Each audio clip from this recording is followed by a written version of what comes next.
সে অনেক বছর আগের কথা, যখন এই ভদ্রলোক বলেছিল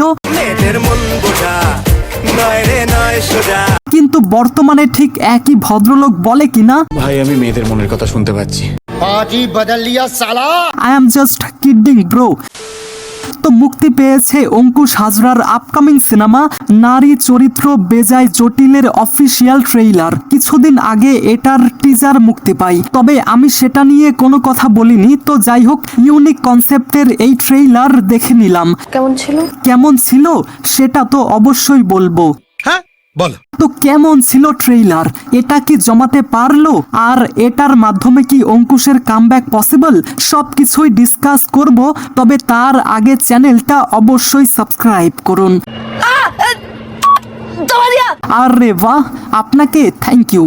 তো দেখুন, একটা সময় ছিল যখন টলিউড ইন্ডাস্ট্রির প্রত্যেকটা প্রজেক্টের জন্য অডিয়েন্স মুখিয়ে থাকতো, হোক সেটা দেব, জিৎ অথবা অঙ্কুশ। তবে বর্তমান সময়টাতে টলিউড ইন্ডাস্ট্রিতে শুধুমাত্র দেবের সিনেমা নিয়েই বেশি চর্চা হয়। বাট দ্য ফ্যাক্ট ইজ, প্রতিনিয়তই কিন্তু সবাই কাজ করে যাচ্ছে, কিন্তু সমস্যা হচ্ছে বাকি তারকাদের সিনেমা নিয়ে তেমন একটা আলোচনা হয় না।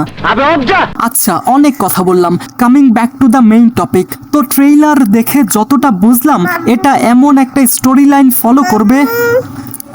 মামু চুপ চুপ চুপ, মামু চুপ, ভয়েস দিচ্ছি, চুপ।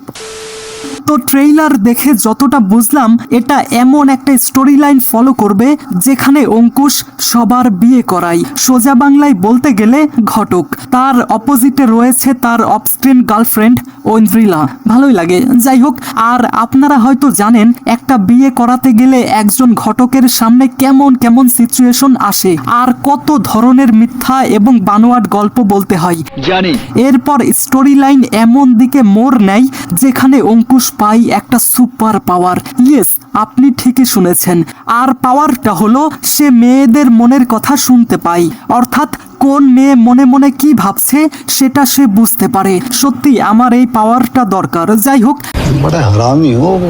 এটাই মূলত স্টোরি লাইন, যেখানে অনেক ফানি ওয়েতে এই সব কিছু প্রেজেন্ট করা হবে। অবশ্যই এটা একটা complete family entertainer with laughter, emotions and surprises, আর কিছু ট্র্যাজিক সিচুয়েশনও দেখা যাবে। ইন্টারেস্টিং।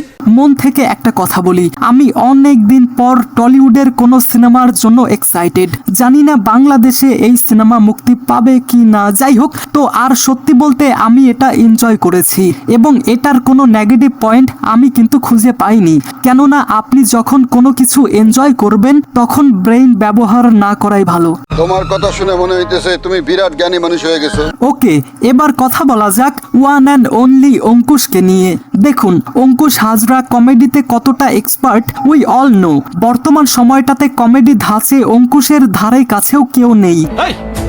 তুমি কি বলতেছো? মানতে কষ্ট হলেও এটা মানতে হবে।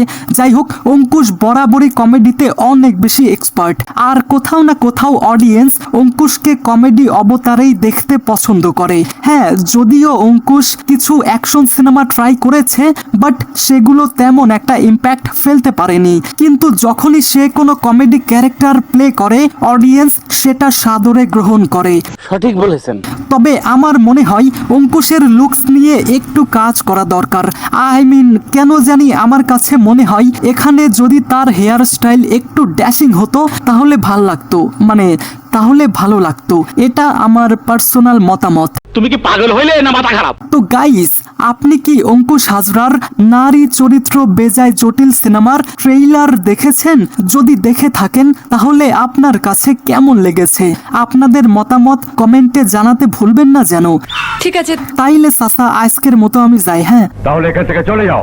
Thanks for watching guys.